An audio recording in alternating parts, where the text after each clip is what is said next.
Breaking news చూస్తున్నాం. ఢిల్లీలో Congress party నేడు అత్యవసర సమావేశం నిర్వహించనుంది. ఉదయం 11:30 ఇందిరా భవన్లో ఈ కీలక భేటీ జరగబోతోంది. పార్టీ అధ్యక్షుడు మల్లికార్జున ఖర్గే అధ్యక్షతన ఈ సమావేశం సాగుతుంది. పార్టీ ప్రధాన కార్యదర్శులు, ఇన్ఛార్జీలు, పీసీసీ చీఫ్లు అందరూ ఈ సమావేశానికి తప్పనిసరిగా హాజరు కావాలని అధిష్టానం ఆదేశించింది. దేశంలో పరీక్షా పత్రాల లీకేజీ వ్యవహారంపై దేశవ్యాప్తంగా ఆందోళన చేయాలని ఈ సమావేశంలో పిలుపునిచ్చే అవకాశం ఉంది. ఓట్ చోరీ, సీట్ చోరీ అంశాలపై కూడా ఈ భేటీలో ప్రధానంగా చర్చించి తదుపరి కార్యాచరణను సిద్ధం చేసే ఆలోచనలో కాంగ్రెస్ అధిష్టానం ఉంది. మరో ముఖ్యమైన విషయం ఏంటంటే రాజ్యసభ ఎన్నికల్లో మీనాక్షి నటరాజన్ నామినేషన్ తిరస్కరణపైన సమావేశంలో చర్చ జరిగే అవకాశం ఉంది. ఈ నామినేషన్ తిరస్కరణపై కాంగ్రెస్ నేతలు ఇప్పటికే సుప్రీంకోర్టునైతే ఆశ్రయించారు. రిటర్నింగ్ అధికారి నిర్ణయాన్ని సవాల్ చేస్తూ అత్యవసర విచారణ కోరారు.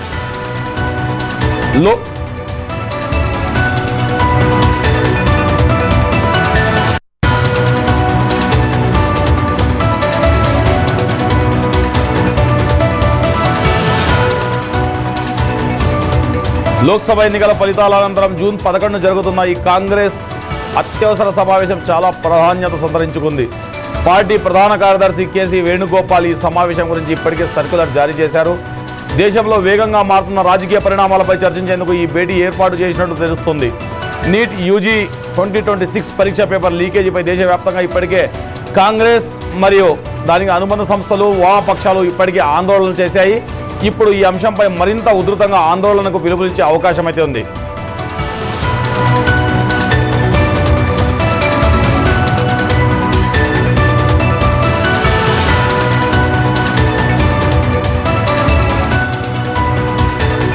మీనాక్షి నటరాజన్ నామినేషన్ తిరస్కరణ విషయంలో మధ్యప్రదేశ్ నుంచి రాజ్యసభ ఎన్నికల్లో పోటీ చేసేందుకు ఆమె దాఖలు చేసిన నామినేషన్ను రిటర్నింగ్ అధికారి తిరస్కరించారు. ఆమెపై నమోదైన ఒక కేసు గురించి సమాచారాన్ని దాచిపెట్టినందువల్లే నామినేషన్ తిరస్కరణకు గురైందని మధ్యప్రదేశ్ శాసనసభ అధికారి వెల్లడించారు. అయితే ఆమెపై ఎటువంటి ఎఫ్ఐఆర్ నమోదు కాలేదని, కేవలం కోర్టు నోటీసులు మాత్రమే అందాయని కాంగ్రెస్ తరఫున న్యాయవాదులు వాదిస్తున్నారు.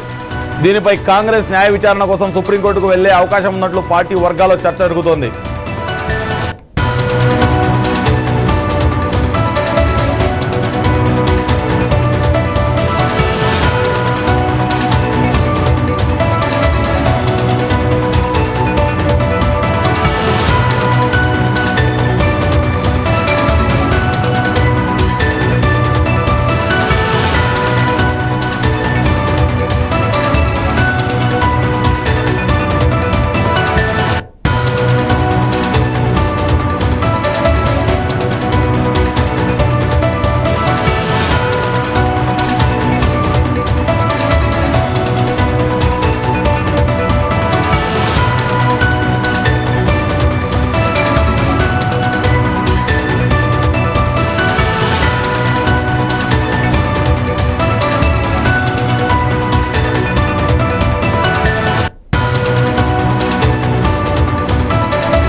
ఢిల్లీలో కాంగ్రెస్ పార్టీ నేడు అత్యవసర సమావేశం నిర్వహించనుంది. ఉదయం 11:30 ఇందిరా భవన్లో ఈ కీలక భేటీ జరగబోతోంది. పార్టీ అధ్యక్షుడు మల్లికార్జున ఖర్గే అధ్యక్షతన ఈ సమావేశం సాగుతుంది. పార్టీ ప్రధాన కార్యదర్శులు, ఇన్ఛార్జీలు, పీసీసీ చీఫ్లు అందరూ ఈ సమావేశానికి తప్పనిసరిగా హాజరు కావాలని అధిష్టానం ఆదేశించింది. దేశంలో పరీక్షా పత్రాల లీకేజీ వ్యవహారంపై దేశవ్యాప్తంగా ఆందోళన చేయాలని ఈ సమావేశంలో పిలుపునిచ్చే అవకాశం కనిపిస్తుంది.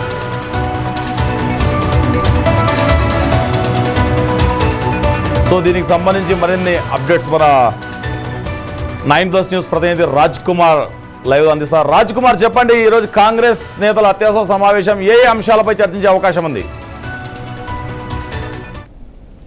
ఈరోజు ఢిల్లీలో కాంగ్రెస్ ఏఐసిసి అత్యవసర సమావేశం జరుగుతూ ఉంది మధ్యాహ్నం.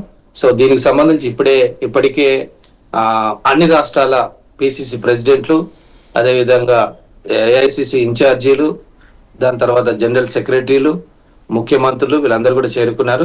ప్రధానంగా మన తెలంగాణ రాష్ట్రం నుంచి పిసిసి అధ్యక్షులు మహేష్ కుమార్ గౌడ్, అది రేవంత్ రెడ్డి. మహేష్ కుమార్ గౌడ్ ఎంపీలో ఉన్నాడు, అటు నుంచి అలా ఢిల్లీకి వెళ్ళారు. నిన్న సాయంత్రం రేవంత్ రెడ్డి ఢిల్లీకి బయలుదేరారు. ఈ రోజు రేపు ఢిల్లీలోనే ఉంటారు. సో ప్రధానంగా ఈ యొక్క అత్యవసర భేటీ కొన్ని కీలక అంశాల మీద చర్చ జరిగే అవకాశాలు కనబడుతున్నాయి. మొదటిది, మీనాక్షి నటరాజన్ యొక్క నామినేషన్ తిరస్కరణ గురి కావడంతో షాక్ గురైంది కాంగ్రెస్ పార్టీ. 100 సంవత్సరాల పైగా చరిత్ర కలిగిన కాంగ్రెస్ పార్టీ ఒక చాలా సీనియర్ నాయకుడైన మీనాక్షి నటరాజన్ యొక్క రాజ్యసభ నామినేషన్ తిరస్కారం గురి కావడము అసలు కాంగ్రెస్ శ్రేణులను షాక్ గురి చేసిందని చెప్పొచ్చు. ఏదో చిన్న నాయకులు అంటే అది వేరు, కానీ ఒక ఎంపీఏ రాజ్యసభ ఉన్నాయి 7 స్థానాలలో ఆ ఒక్క స్థానంకు సంబంధించి. సో ఈ వివాదంపై లేకపోతే ఈ తిరస్కరణపై ఈ రోజు నిన్న ఆల్రెడీ ఈసీని కలవడానికి ప్రయత్నం చేశారు.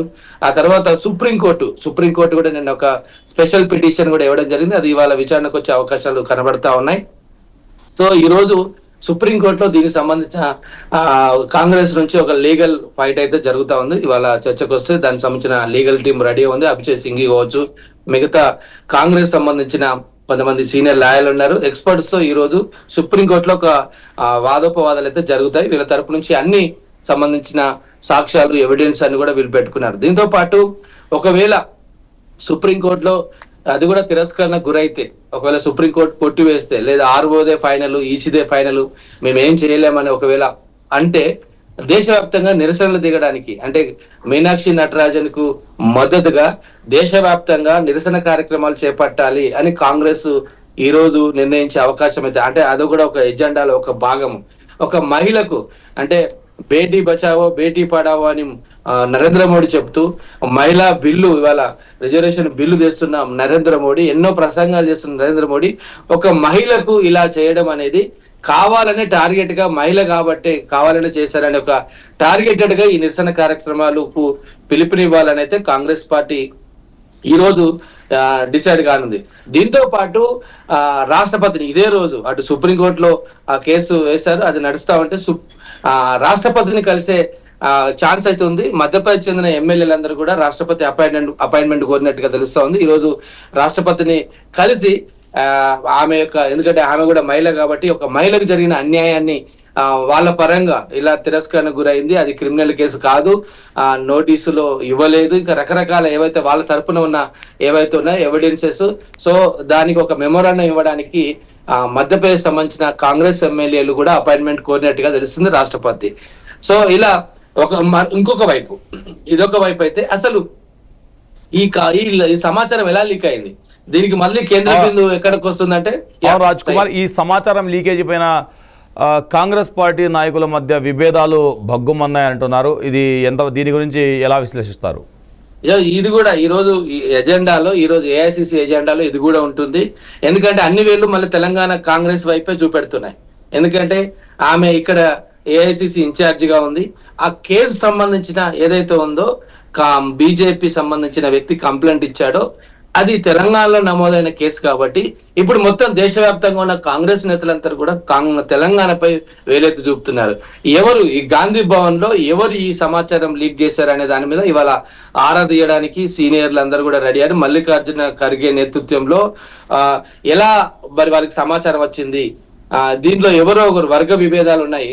ఇది మీనాక్షి నటరాజన్ పడని వాళ్ళ, లేదా ముఖ్యమంత్రి అంటే పడని వాళ్ళ, పీసీసీ చీఫ్ అంటే పడని వాళ్ళ, లేకపోతే వాళ్ళ మద్దతుదారుల, ముఖ్యమంత్రిని ప్రసన్నం చేసుకోవడానికి, పిసిసి ప్రసన్నం చేసుకోవడానికి అదొక వర్గం ఇది చేశారా?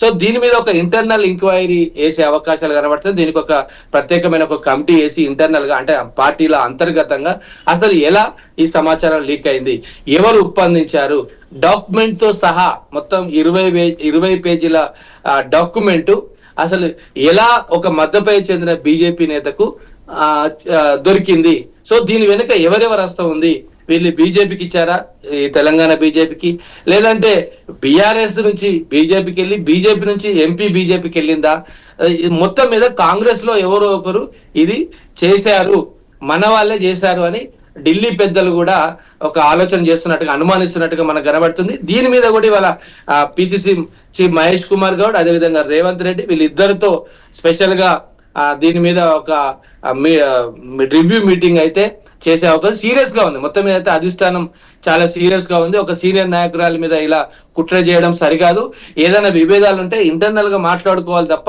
ఇలా పార్టీని దెబ్బతీసే కుట్రలు మేము ఉపేక్షించలేదు. వాళ్ళు ఎవరైనా ఒకవేళ తేలితే మాత్రం ఖచ్చితంగా వాళ్ళ మీద చర్యలు తీసుకోవాలనే ఢిల్లీ పెద్దలు, అస్తం పెద్దలు ఉన్నట్టుగా మనకు తెలుస్తా ఉంది. సయ్యద్, ఓకే రాజ్ కుమార్, ఇప్పుడు ఇన్ఛార్జ్ విషయం ఇలా అవ్వడం అనేది ఇది ప్రతిపక్షాలకు ఆయుధంగా, అంటే లైక్ వీళ్ళకి ఆపోజిట్గా ఉన్న కాంగ్రెస్ పార్టీకి ఆపోజిట్గా ఉన్న పక్షాలకి ఏమైనా ఆయుధంగా మారుతుందా ఈ వ్యవహారం?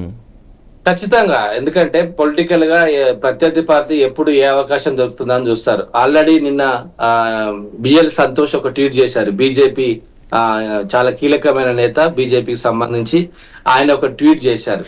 సో ఆయన ట్వీట్ ఏంటంటే, కాంగ్రెస్ మీ పార్టీలోనే కోవట్లున్నారు, చూసుకోండి, మీ దగ్గరే తప్పు ఉంది, కాంగ్రెస్ ఇంత వీక్ గా ఉందా, ఇంత బలహీనంగా ఉందా అంటే ఒక విధంగా ఆ రకంగా ఆయన ఒక ట్వీట్ చేశారు ఆల్రెడీ. సో అంటే దీన్ని బట్టి ఏంటంటే ప్రతిపక్షాలు కాంగ్రెస్ అంటే ప్రత్యర్థి పక్షాలు కాంగ్రెస్ పార్టీ మీద ఇలా అసలు మీ నామినేషన్, అంత ముఖ్యమైన నాయకురాలు నామినేషన్ ఆ అఫిడవిట్ లో సరిగా ఆయన అంశాలు మీరు ఇవ్వకపోతే అసలు మీరు దేశాన్ని ఏం పరిపాలిస్తారు, ప్రజల్ని ఏం పరిపాలిస్తారు, ఎలా ఇక ముందుకెళ్తారు మీరు అంటే దాని మీద ఖచ్చితంగా బీజేపీ నుంచి విమర్శలు వచ్చే అవకాశాలు స్పష్టంగా ఉన్నాయి.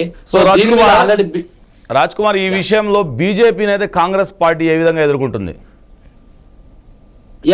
ఇక బీజేపీని విషయానికి వస్తే ఆల్రెడీ కాంగ్రెస్ ఫైర్ అవుతుంది. పశ్చిమ బెంగాల్లో లక్షల ఓట్లు తీసేసిన, సర్ పేరుతో లక్షల ఓట్లు తీసేసిన బీజేపీ ఈ రోజు ఓట్లతో పాటు ఈ సీట్లు కూడా దొంగిలిస్తుందని విమర్శ చేస్తుంది. రాహుల్ గాంధీ ఫైర్ అయ్యారు, మల్లికార్జున ఖర్గే, ఆ తర్వాత ఢిల్లీ కాంగ్రెస్ నేతలతో పాటు మన తెలంగాణ నేతలు కూడా చాలా మంది ఫైర్ అయిన పరిస్థితి. దీని మీద కాంగ్రెస్ బీజేపీని నిలదీయాలి, బీజేపీ కుట్రను బయట పెట్టాలి. ఇది కావాలనే ప్రీ ప్లాన్డ్ గా చేశారు. ఇది క్రిమినల్ కేసు కాదు, ఆమె ఎలాంటి తప్పు చేయలేదు, కానీ కావాలని ఇరికించారని దాని మీద దేశవ్యాప్తంగా నిరసనలు చేసే అవకాశాలు అయితే ఉన్నాయి. వాళ్ళ మీద ఈ నిరసన ఉద్యమం చేసి ప్రజల్లో ఎండగట్టాలి. బీజేపీ యొక్క కుట్రలను కేవలం మా కాంగ్రెస్ పార్టీకే కాదు, ప్రజలకు కూడా బీజేపీ నుంచి పెద్ద ప్రమాదం ఉంది, చాలా జాగ్రత్త, బీజేపీని నమ్మొద్దు అనే ఒక సంకేతాలను తీసుకెళ్లాలి. నిరసన కార్యక్రమాలకైతే రాష్ట్రాలు ధర్నాలు ఇలాంటి, లేకపోతే గవర్నర్ లోకల్ గా ఉన్న రాష్ట్రాల్లో ఉన్న గవర్నర్ కలవడము, ఈ రోజు రాష్ట్రపతి కలవడము, వివిధ మాధ్యమాల ద్వారా అంటే డిఫరెంట్ నిరసన కార్యక్రమాలు చేయాలని అయితే ఈ విషయం మీద కాంగ్రెస్ పార్టీ డిసైడ్ అయింది బీజేపీ పై పోరాడడానికి. ఓకే రాజ్ కుమార్, ఇటీవల మేము చూసాం రెజ్లర్ కోచ్ అయినటువంటి బ్రిజ్ భూషణ్ కుమార్ పైన కూడా ఇలాంటి లైంగిక ఆరోపణలు వచ్చాయి. అయినా కూడా బీజేపీ గవర్నమెంట్ అతనికి సీట్ ఇచ్చింది. కానీ వీరిపైన కేవలం ఆరోపణలు ఉంటే చాలు రాజ్యసభ సీటునే నామినేషన్ని తిరస్కరణకు గురవడం గురించి అసలు విశ్లేషకులు ఏమంటున్నారు దీని గురించి? వాస్తవానికి ఈ రాజ్యసభ నామినేషన్ తిరస్కరణ విషయంలో బీజేపీ ఇప్పుడు గవర్నమెంట్ కానీ పార్టీ కానీ, గవర్నమెంట్ ఎప్పుడు కూడా డైరెక్ట్ ఇన్వాల్వ్మెంట్ కాదు, కానీ ఇక్కడ ఒక లూప్ హోల్ దొరికింది. ఇప్పుడు ఆయనకు సీట్ ఇవ్వడం అనేది అది వేరే విషయం రాజకీయంగా, కానీ ఇక్కడ ఏదో ఒక మైనస్ పాయింట్ అంటే ఫామ్ 26 లో మీనాక్షి నటరాజన్ అందులో రాయలేదు అనేది ఒక అభివాదం. ఆమె మీద కేసు ఉన్నందుకు కాదు, ఈసీ రూల్స్ ప్రకారం, election commission rules and regulations ప్రకారము ఒకవేళ ఎక్కడైనా కేసులున్నా ఆ కేసులకు సంబంధించిన వివరాలు మెన్షన్ చేయాలి. తర్వాత ఆస్తులున్నా అప్పులున్నా ఏమేమి ఉన్నాయి అనేది ఖచ్చితంగా ఎలక్షన్ లో పోటీ చేసే వ్యక్తులు ఖచ్చితంగా దాంట్లో నమోదు చేయాలి. ఇప్పుడు వీళ్ళ తప్పు వీళ్ళ బలహీనత వాళ్ళకు బలంగా మారింది, ఒక వరంగా మారింది. చిన్న మిస్టేక్ ఇవాళ టెక్నికల్ గా, ఎందుకంటే బీజేపీ డైరెక్ట్ గవర్నమెంట్ ఇన్వాల్వ్మెంట్ కాలేదు, కానీ ఈసీ ఇందులో ఉంటది. సో రూల్స్ అది ఆ ప్లేస్ లో కాంగ్రెస్ పార్టీ ఉన్నా అదే పని చేస్తుంది, బీఆర్ఎస్ ఉన్నా అదే పని చేస్తుంది, వాళ్ళు ఏం లేదు. సో అక్కడ ఫామ్ 26 లో ఈమె వివరాలు ఇవ్వకపోవడం అనేది రాజకీయ, అది వాడుకున్నారు వాళ్ళు. సో కాదు ఇందులో ఒకటి ఈమెనన్నట్టుగా ఈ విషయము ముందుగానే వీళ్ళు చాలా ప్లాన్డ్ గా చేశారనేది మాత్రం బీజేపీ నుంచి అయితే జరిగిందనేది ఒక సమాచారం. ఆమె పొందుపరచకపోవడం ఆమె పొరపాటు అయితే అది ఆమెకు బీజేపీ పార్టీకి ఒక వరంగా మారింది. ఉన్న ఎంపీ సీటు ఇప్పుడు సమస్యల్లో పడింది. మరి చూడాలి వాళ్ళ సుప్రీంకోర్టు మన అత్యున్నత న్యాయస్థానం ఏం డిసైడ్ చేస్తుందో, ఏ తీర్పిస్తుందో. ఒకవేళ మళ్ళీ ఒకసారి సమీక్షించండి, అది క్రిమినల్ కేసు అంటే కాంగ్రెస్ పార్టీ నుంచి కూడా చాలా మంది లాయర్లు, చాలా సీనియర్ లాయర్లు ఉన్నారు, అనుభవజ్ఞులు ఉన్నారు. సో వాళ్ళు టెక్నికల్ గా ఒకవేళ ఏమైనా వాదిస్తే సుప్రీంకోర్టు సంతృప్తి చెందితే వాళ్ళకు పాజిటివ్ గా తీర్పు వస్తే అది దక్కుతుంది, లేదు అంటే సీట్ పోతుంది. కాంగ్రెస్కి మొదటిసారి అయితే ఈ పరిస్థితి చూస్తున్నాం, ఎందుకంటే ఈ విధంగా అత్యవసర సమావేశము. సో దీని గురించి విశ్లేషకులు ఏమంటున్నారు? కాంగ్రెస్ ఇప్పుడు ఉన్నదే తక్కువ రాష్ట్రాల్లో, ఆల్మోస్ట్ ఆల్ మనకు ఎక్కువ 22 రాష్ట్రాల్లో బీజేపీ ఉంది. సో ఇంకా బలపడాల్సిన కాంగ్రెస్ పార్టీ ఈ ఉన్న 7 సీట్లలో చాలా కీలకం. రాజ్యసభ రేపు ఇప్పుడు మహిళా రిజర్వేషన్ బిల్లు కానీ నియోజకవర్గాల పునర్విభజన బిల్స్ కావచ్చు, ఇంకా ఏ బిల్స్ వచ్చినా కూడా జనరల్ గా బీజేపీకి కొంచెం రాజ్యసభలో ప్రాబ్లం అవుతుంది. సో ఇప్పుడు ఒక్క సీటు పోవడం వల్ల కూడా కాంగ్రెస్ కు మైనస్, ఎందుకంటే ప్రతిపక్ష పార్టీగా ఆ బిల్లులన్నింటి మీద తమ మద్దతు గాని వ్యతిరేకత గాని తెలిపే అవకాశాలు ప్రతిపక్షాలకు ఉంటాయి. సో ఇప్పుడు ఈ ఒక్క ఎంపీ సీటు పోవడం అనేది చాలా పెద్ద మైనసే అని విశ్లేషకులు అభిప్రాయపడుతున్నారు. కాంగ్రెస్ కొంచెం జాగ్రత్తగా ఉంటే బాగుండు అనేది రాజకీయ నిపుణులు విశ్లేషకులు ఎవరైతే ఉన్నారో చెప్తా ఉన్నారు. బీజేపీ ఎప్పుడైనా ఏ పార్టీ అయినా కాసుకొని ఎవరైనా పొరపాటు చేస్తే టెక్నికల్ గా ఎక్కడైనా దొరికితే చూద్దాం, కానీ ఇలా నామినేషన్ లో వివరాలు పొందుపరచకపోవడం అనేది మొదటిగా కాంగ్రెస్ పొరపాటు.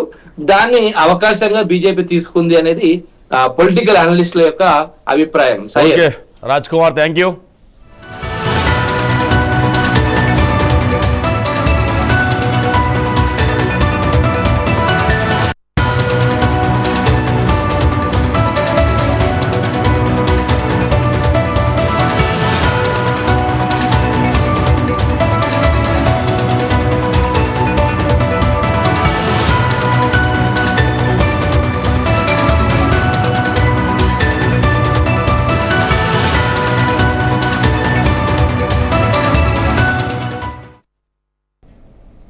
ఇంకో షార్ట్ బ్రేక్ తీసుకుందాం.